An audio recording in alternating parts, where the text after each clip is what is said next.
But as historians, I want all of you to suspend your historical knowledge for just a little bit. Because as you know, you never want history or facts to get in the way of a good story. So that's what we'll be doing tonight. We'll try to intersperse a little bit of history. Diana might even tell you true stories. Mine are going to be about that true somewhere along the way.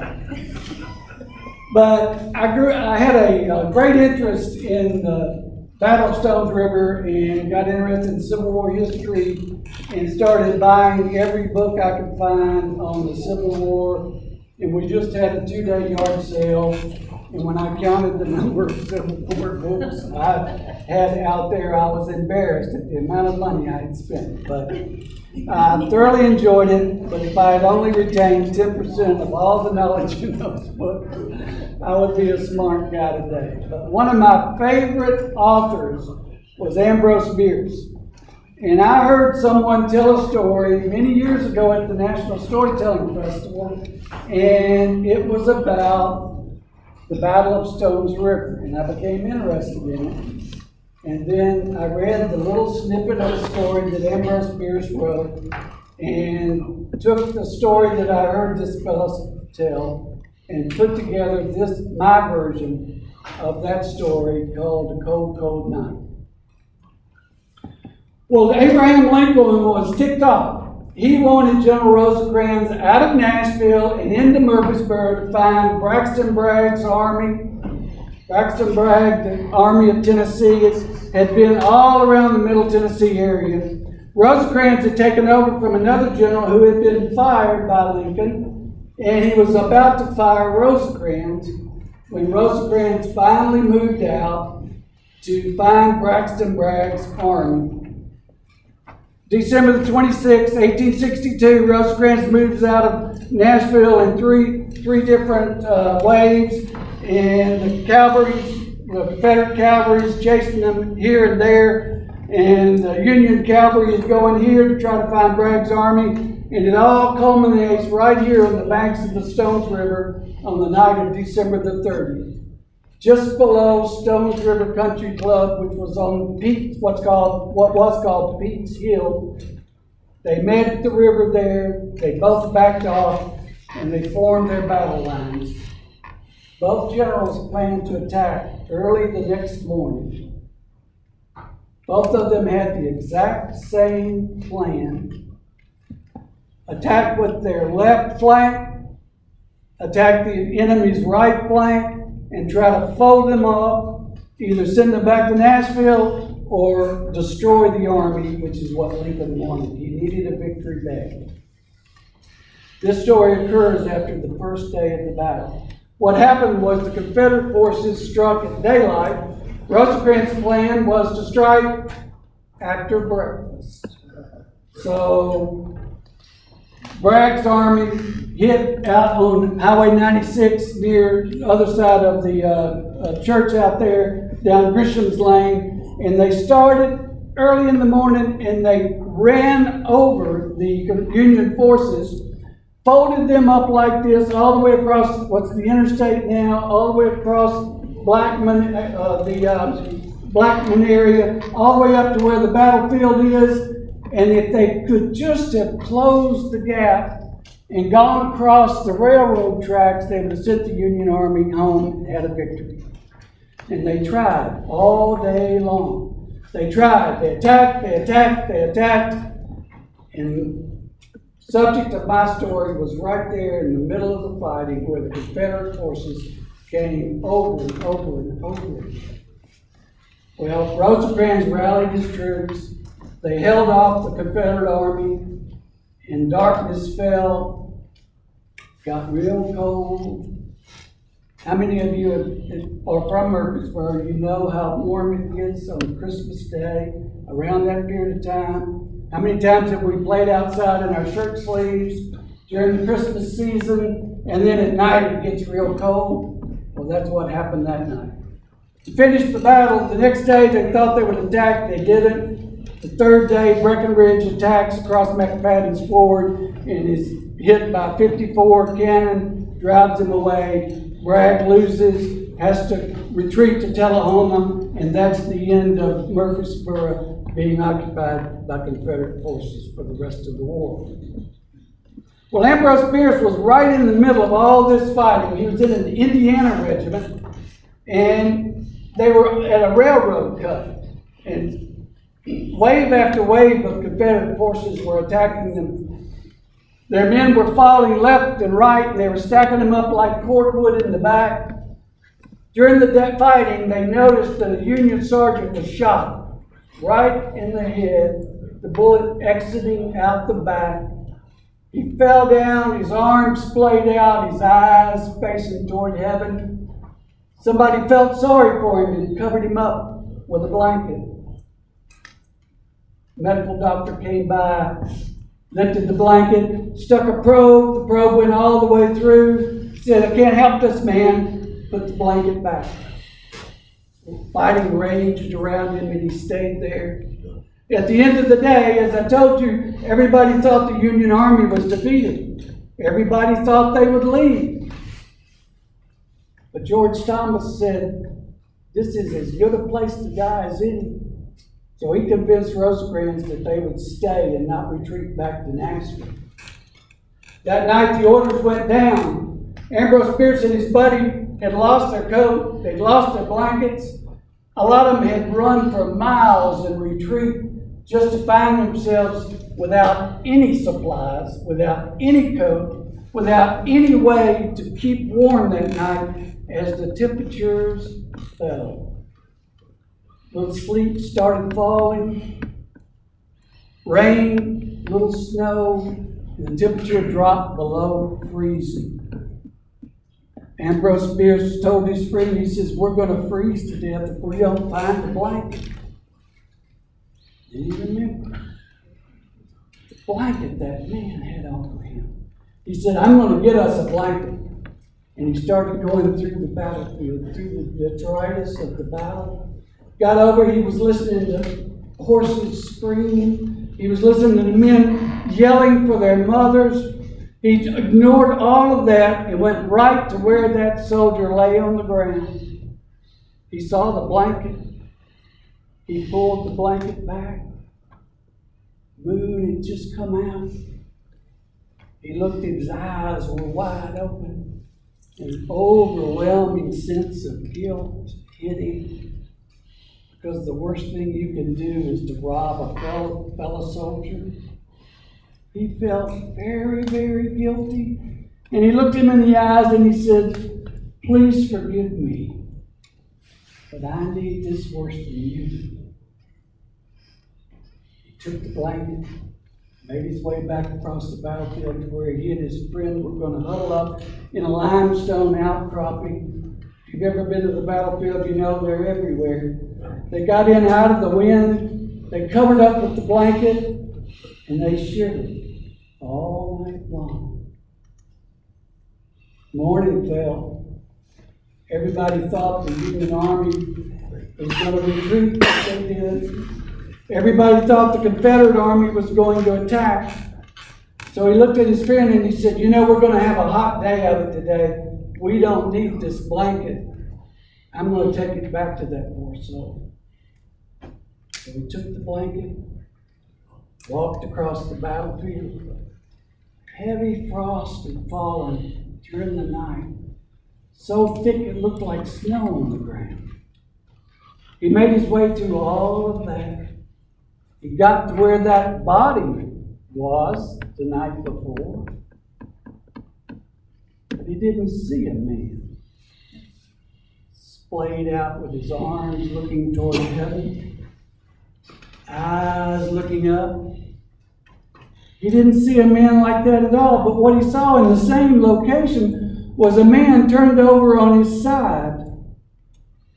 His knees were pulled up to his chest. His chin was tucked into his coat collar.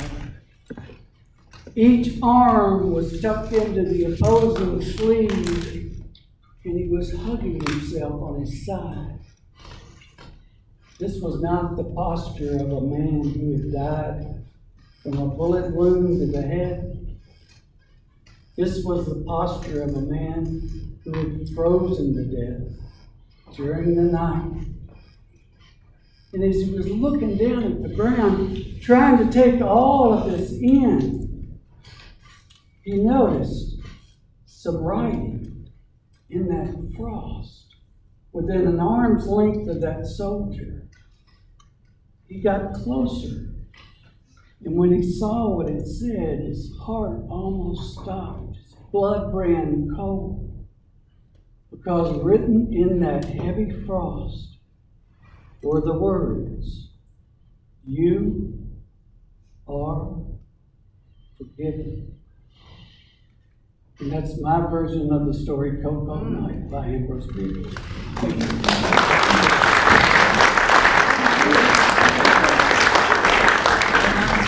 Thank you, David. That was really good. Okay, yes, I'd like to share 3 really short stories right now, local stories, and the emphasis is on story. And also when I say local, I mean like really, really close, as in down Manny Avenue. There was a house, a very large house, a beautiful house, not Oakland's. And many years ago, a family moved in, 2 college professors from MTSU and their 2 young daughters. This was the house they were all going to grow up and grow old in, and they were looking forward to their time there.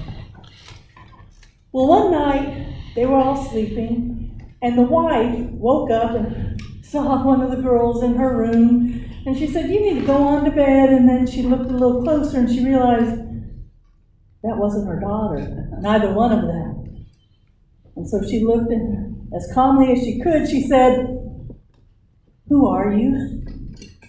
And the little girl said, "Well, I lived here, and I died here."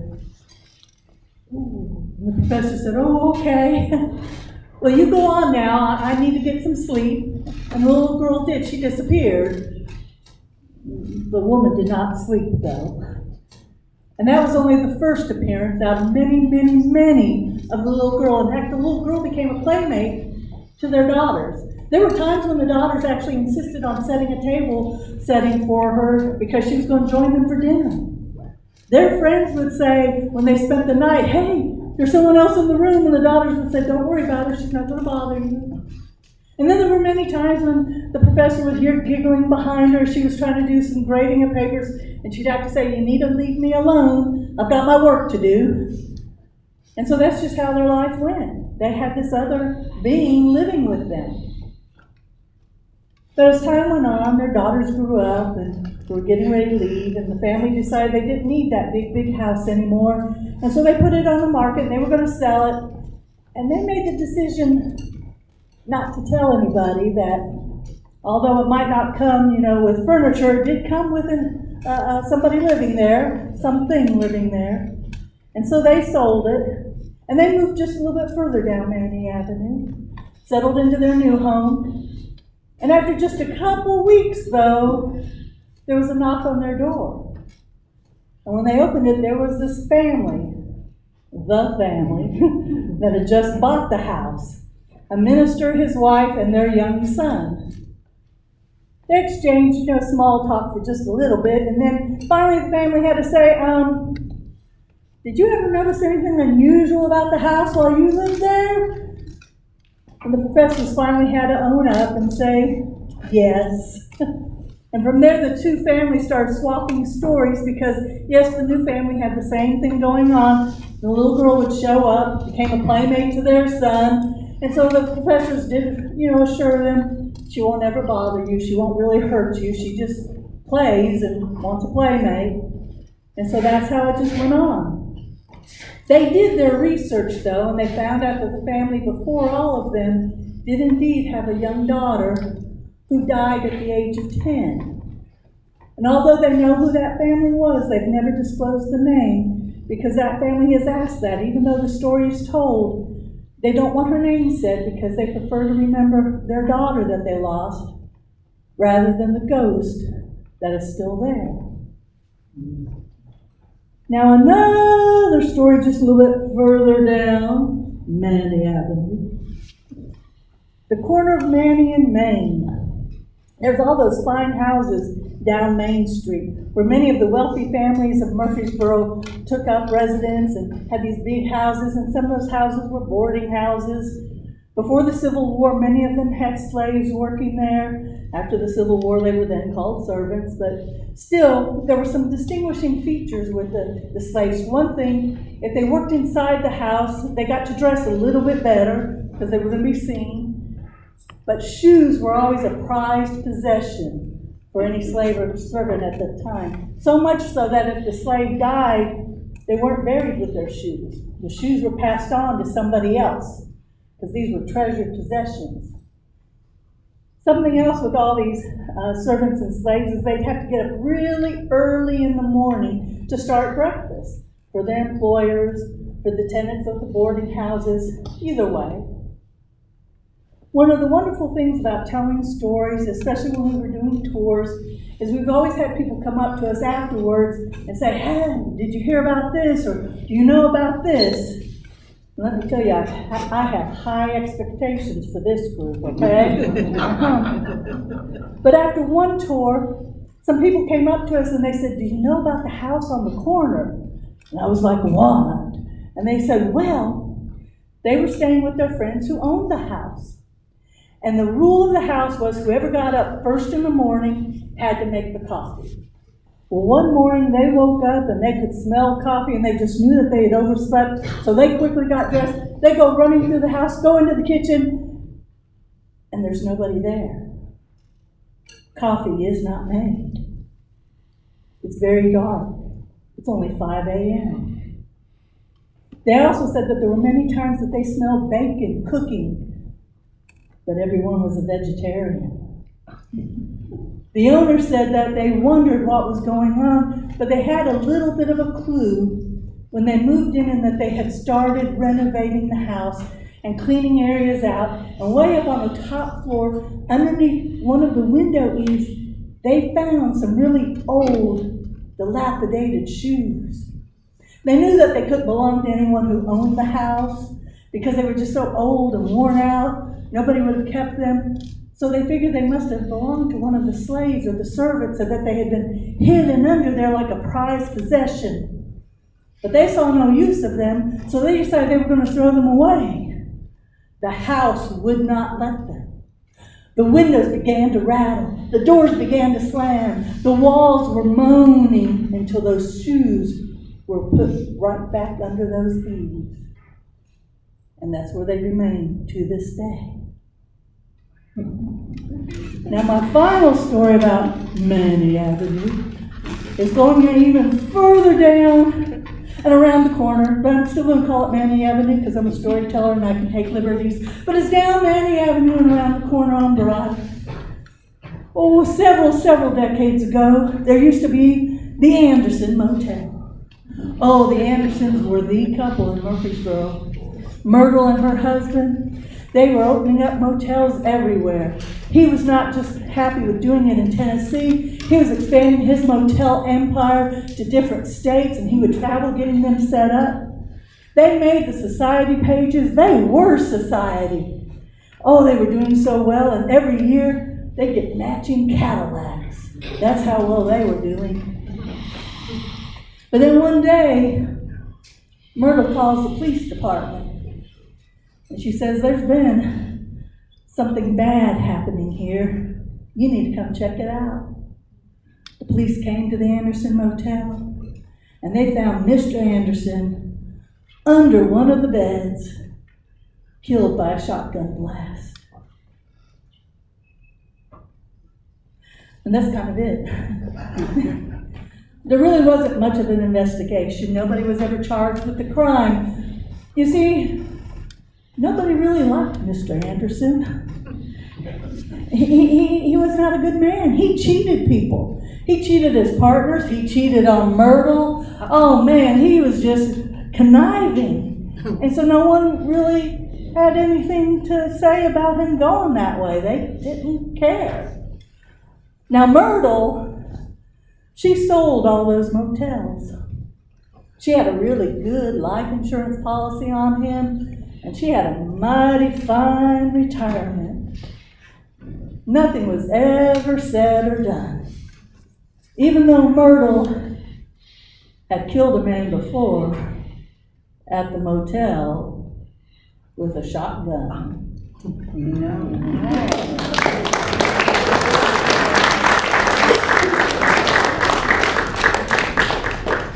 Oh, I was trying to decide which story I was going to tell, and I was a little reluctant to tell this story because I usually tell it to sixth graders. So for just a minute, as I looked around at you, I figured they can act like sixth graders. I've heard some of you act like sixth graders a lot, but so I'm going to try this one out on you anyway. I want you to pretend just for a minute you're in the sixth grade. And we're going to go back to that Stones River Battle, which I'm kind of fascinated with. And there's a hospital that I'm not going to mention because many of you know the family. It's out on the old Nashville Highway. Some of you will figure it out. But when I started metal detecting, how many of you know what metal detecting is? You have a metal detector, it's got a little round thing, and you go like this, back and forth. And if you get a beep, that might be a good thing. But most likely it's a nail or a harness piece, something metal, a horseshoe that somebody's left in the ground, that type of thing. Now, I see Curtis doing a little, Pettis doing a little bit of looking like this at me because he's got land, but I never hunted on land without permission. I promise. So that was my problem. I wasn't going to sneak on somebody's property and hunt for metal. I was not going to go and go where I wasn't wanted. So this particular family, I asked them, would you let me go and hunt your property? And he said, of course not. I don't let anybody hunt on my property. I said, well, if you ever change your mind, let me know. Well, time came when he needed a favor, and I was able to help him out. And then I got to thinking. He said, I really appreciate you helping me out. Is there anything I can do for you? And I went, you remember I told you I wanted to hunt on that field that you've got over beyond the house. Because that house had been a hospital, a field hospital and a hospital afterwards. They say that the arms and the legs were thrown out of those windows and were piled up higher than you could reach. All kinds of accoutrements of that the soldier would wear would be thrown out, so anything metallic would still be around, maybe. He said, I tell you what, this is your lucky day. I'm going to let you hunt. And I went, all right, I'll be there in the morning. And he went, no. You've got to come at midnight. I went, huh? He said, you've got to come at midnight. I don't want anybody to see you. I don't want people coming around, opening my gates, letting my cows come out. So if you want to do it, you've got to come after midnight. Got to thinking, said I could find a belt buckle worth $1,000. I could find all kinds of things. He said, all right, I'll do it. He said, I'll be out here a little before midnight. I'll knock on your door to let you know I've come. So what I did was I went down to Walmart. I bought me an Atlanta Braves batting helmet. I didn't have a miner's cap, but I made me one. I got a little flashlight, some duct tape, and I had a flashlight that I could turn on. So when I'm hunting like this, I'm looking at the ground, and I can do it. I had a shovel so I could dig my holes. Number one rule is to cover the hole back up. That's what I always did.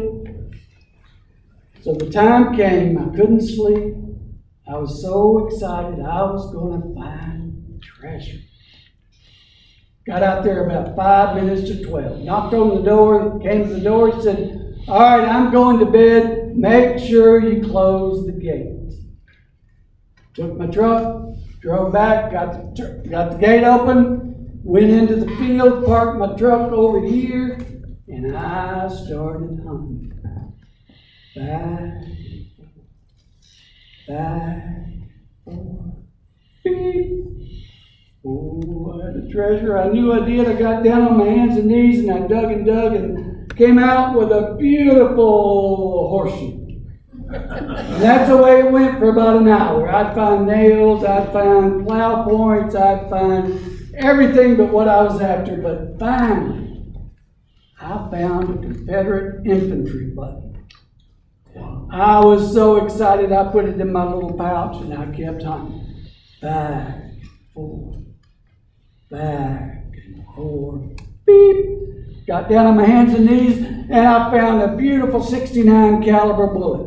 Oh, this was going to be a good night. And this happened. I just hunted back and forth. I'd get a beep, I'd dig, I'd get another treasure. I found a good spot. What you want to do is find a place where people can camp. What I was trying to find was where all those belt buckles were thrown out.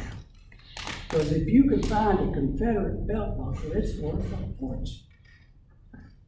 3 o'clock came. I was still hunting back and forth, back and forth. When I heard something over my left shoulder, I figured it was a cow. So I looked back. And there in that freshly plowed field was a log just laying on the ground. Now, I'm not the smartest guy. My friends over here went to high school with me. They can attest to that. And over there. But I know that a log's not supposed to be there in a freshly plowed field. But I was finding treasure. I didn't want to think about it, so I just went to a different section and I started hunting some more. Back and forth. Back and forth. And I heard it again. This time it was over there. I looked this way and that log wasn't there. I looked that way and there was that log. As I said, I'm not the smartest, but I know a log's not supposed to move from there all the way over to here. But I didn't want to think about it. I wanted to ignore it, and I did. And I walked over to another part of the field. Got over there, and I was finding treasure left and right. I think I had found the spot. And I found a cartridge box playing. And I saw the S, and I saw the A, and I saw the U. It was a USA cartridge box plate. It wasn't a CSA, but that's okay. I found one and stuck it in my pocket. And I started hunting again, and I heard that sound for the third time. I looked over there. I looked over there. Finally, I looked between me and my truck. And there that log-looking thing was. I said, it's time for me to go. And I start walking this way toward my truck. And that thing got up. Started moving with me. So I went around this way thinking maybe it doesn't have eyes. And I got way around here. And it moved to block me from getting back to my truck. Now, I was scared, I'll have to admit. I'm not the bravest man in the world. But I got angry. I got real angry. And I looked at that thing that was now standing up, looking like it had some cloth hanging off of bony arms. And I said, what are you doing? What do you want with me? And that thing pointed a finger at me. And what looked like eyes stared at me and said, what?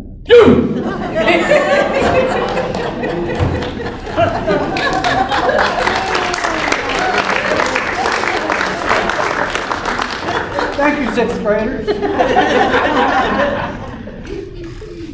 Well, I normally say I thought this was the strangest story coming out of Murfreesboro, but I think that one has me beat. But anyway, to me, one of the strangest stories out of Murfreesboro is that of the three sisters in black. Yeah. On Maple Street, there is a marker where Soul College used to be. That was the first college in Rutherford County, and it was for women. We were very progressive back then. This was in the late 1800s, and this was a college for young women. It was the wealthy families from all over the South would send their daughters or sisters to this college to get a good education, to improve their academics, learn Latin, music, needlework, all those things that wealthy young women needed to know. One Virginia Wardlaw was asked to come and run the school. Now, Virginia herself came from a wealthy family of doctors and lawyers and educators, and she herself had this wonderful reputation of being a great educator. And her reputation was so good that people ignored the fact that she dressed all in black, from head to toe, gloves, hat, veil, as if she was in perpetual mourning, and no one knew who or why. She ran the school, and while she did, the school was doing very well. The young ladies were getting a good education, enrollment was up high, parents were pleased, and so all was going well until her two sisters joined her. Carolyn Martin and Mary Sneed, and they too dressed all in black, head to toe, gloves, hats, gloves. Now Carolyn was the more dominant of the three, and so she took to running the school into the ground. She wasn't paying the teachers, she wasn't paying the vendors, she wasn't paying people who did work at the school. She was having the young ladies change rooms all the time, curriculum was changing. There were just so many complaints about what was going on. And then she had her own strange behaviors, that sometimes she wouldn't come out of her room at all. And then when they did, they found that her room was filthy with food, and there were now rodents in the room. And sometimes maybe she had bathed and maybe she hadn't. Maybe she had her petticoat, maybe she didn't. Then there was the time that they heard a loud shotgun blast, and they go running to her room, and she's got the shotgun between her legs, had shot a bullet through the ceiling, and was laughing hysterically. She just wasn't right. But the young ladies were also complaining because they said those sisters would make them change their rooms in the middle of the night. And that sometimes they were found standing over the beds, swaying and chanting. So things were not going well. Prior to this, Carolyn's daughter was also attending the school, Oceana. They called her OC for short. And she was young and attractive, very smart, well liked by her fellow students while she attended school. Very popular. And so the sisters decided to remove her from the school. Not physically, but they disenrolled her from the classes and they kept her up in her room. And she was only allowed to be seen with the sisters and only allowed to speak if the sisters allowed her. On one of the few occasions she was seen in public, the mayor of Murfreesboro himself said he knew that those sisters meant to kill her. Now Mary's son, Fletcher, also lived in Murfreesboro, but he didn't live at the school because men were not allowed to live there. But he did work at one of the banks on the square. And so the whole family was there, and eventually the board of trustees got really tired of them and was working on getting rid of them. By this time, things had even gotten worse. The ladies were rarely seen in public, and when they did, people said they only came out at night, and that they would get a carriage and go riding down Maple Street, down Vine Street to the city cemetery. And the carriage driver said that they would see those ladies standing over graves, swaying and chanting by candlelight. And so that was enough for the Board of Trustees to say, you gotta go, okay? Now, it's one thing to be eccentric here in the South, but to practice witchcraft while running a school for young ladies, not allowed. And so they were all sent packing, and they just moved further down Maple Street into one of the bungalows. There, it continued. The only times they were seen was late at night. By this time, no carriage driver would pick them up. They were still seen walking down Maple Street. Even if you came to their house, you would be greeted by one of them dressed all in black, even in their home. Fletcher was living with them, O.C. was still living with them, and no one really knows when, but one night they all packed up and moved out. owing back rent. 5 years later, in a little hamlet in New Jersey, a police station gets a phone call. A woman on the other line says, "Please hurry. There's been an accident with my niece." And so one police officer goes to this house, and he is met at the door by a woman dressed all in black, head to toe, gloves, hat, veil.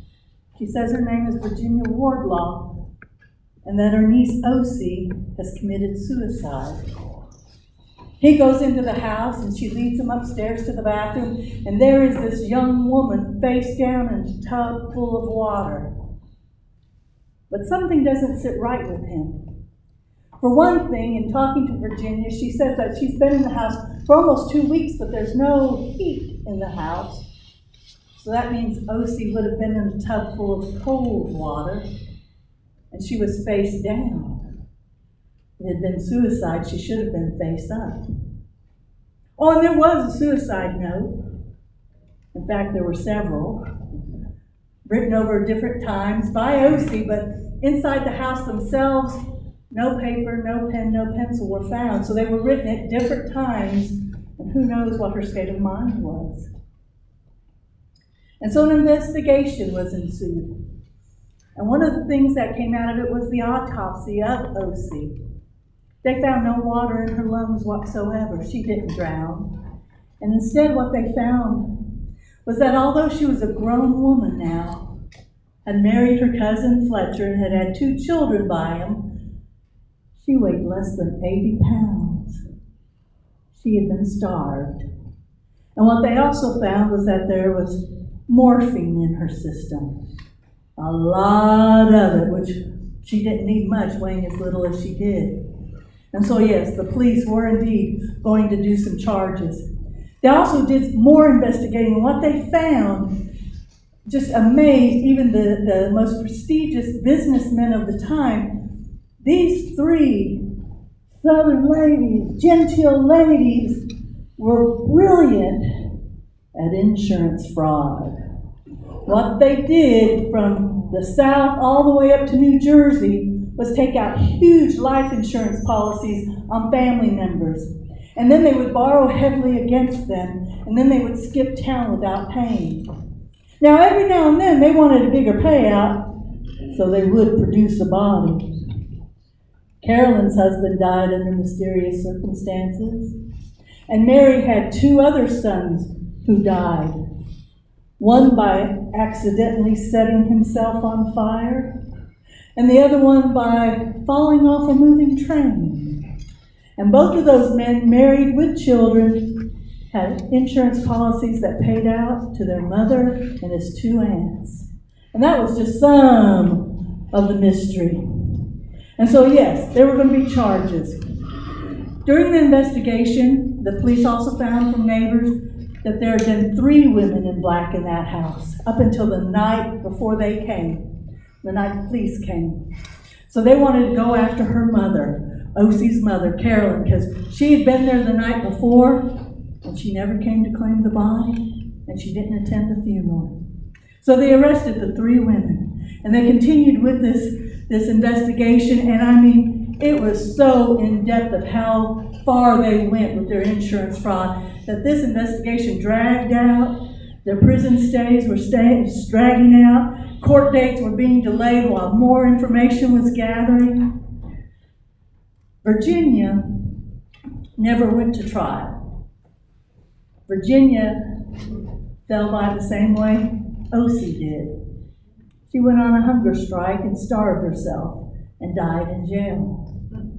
That was okay by the police. They wanted to focus on Carolyn anyway, and they decided to charge her with manslaughter and Mary with an accessory to manslaughter. Now, they kept going back and forth, and by this time, family came out and said, we think there's something a little wrong with Carolyn. We think she's got some mental health issues. And the judge agreed, but said that you should have done something about it before now. And so they were going to be set to trial.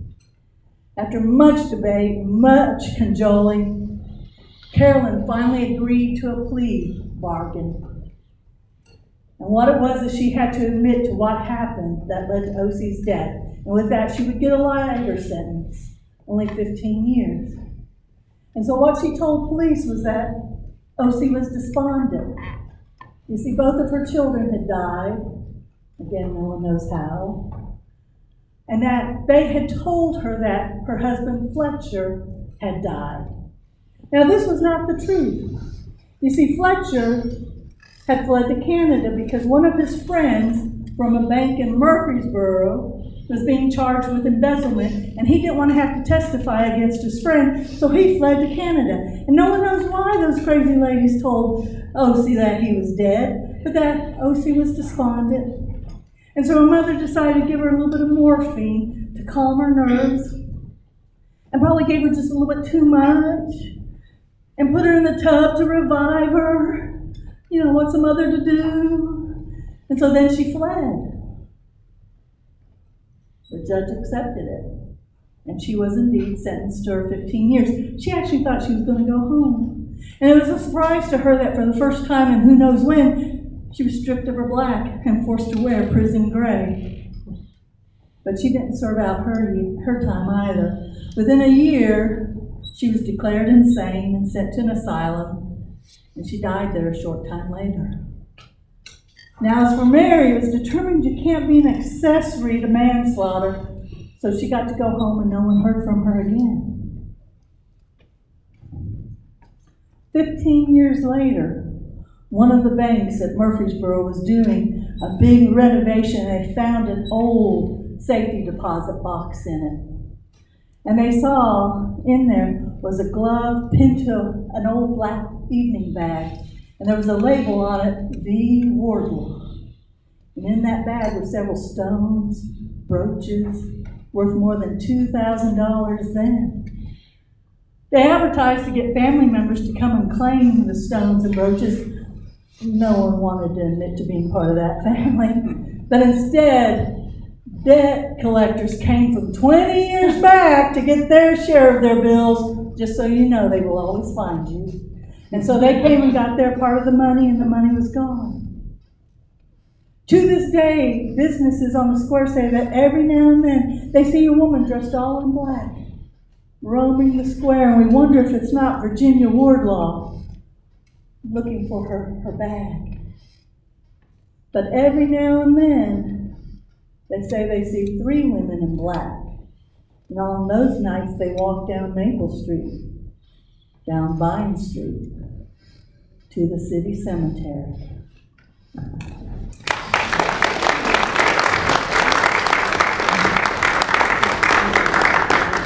Every year we would have the Haunted Murfreesboro Tales, and that's one that everybody requested to hear year after year, and Diana always does a great job with that. We've got just a couple of minutes. I'm going to tell a real quick story to end with. And this happened when I was in the 6th grade.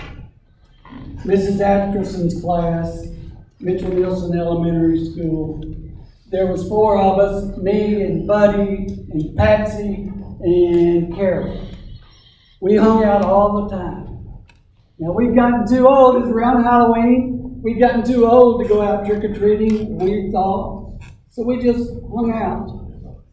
Buddy had gotten into the occult and had found a book that had these spells in it. And it showed you how to call the dead from the cemetery.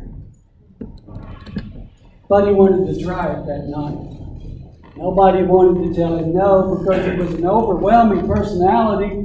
So we all started walking from Mitchell Nelson area where I lived around Third Baptist Church. Went all the way over to Evergreen Cemetery. There was a fence on the north side where the police department is now, and it had a little hole in it. We crawled under there. We made our way in the dark when somebody had a flashlight. And we got to the Collier Critchlow plot. Well, you know where that is. It's got the strangest looking chairs. There are 2 left. I went yesterday to make sure they were still there. One of them was in the corner. And Buddy said, "This is where we're going to do it." And we said, "What?" He said, "We're going to call up the dead." Okay. So he had He had Carol sit in the chair, put her arms on each opposing, whatever those things are, armrests. Back behind it, there used to be a big old boxwood bushes right there. They cut them down now. And we were over there by the boxwood bushes. And Buddy said, okay, start listening. And he started chanting, spirits of the graveyard. Spirits of the graveyard, give us a sign. He said, you got to keep saying it. You got to keep saying it. We got tickled and we started laughing. He said, shut up. You can't laugh. Something overcame him. He became a different person. He got louder and louder. Spirits of the graveyard, give us a sign. Spirits of the graveyard, give us a sign. Carol's arms were on the armrest. And she was grasping it like that. We had our eyes closed. We couldn't tell what was going on. Buddy got louder and louder. We were louder and louder. And all of a sudden we heard a scream. And we looked and Carol was covered in blood. We were only 12 years old. We didn't know what to do. So we jumped up and we ran as fast as we could out of there. We got under the fence. We ran all the way home. Each person went their own way. I said hi to my parents as I went in, and I know I should have said something, but I didn't. Woke up the next morning. Walked out to where we always met. This time there were only 3 of us.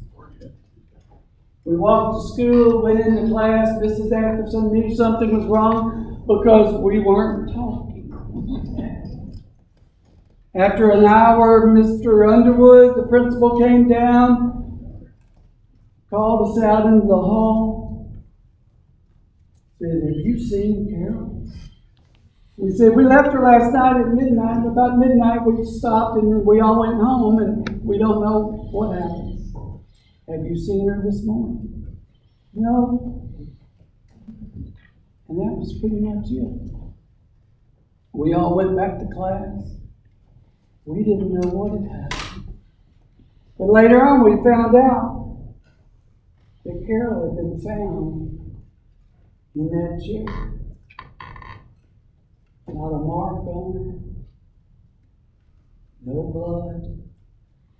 But she was lifeless. The police just wrote it off to a heart attack caused by a bad crime. And from that day forward, on Halloween, I'll drive by the Evergreen Cemetery and I'll look at that plot from a distance, never up close anymore until yesterday. And I'll wonder, whatever happened? What happened on that night when she sat in that chair in Evergreen Cemetery? Thank you. We've enjoyed telling you stories tonight. We've enjoyed listening.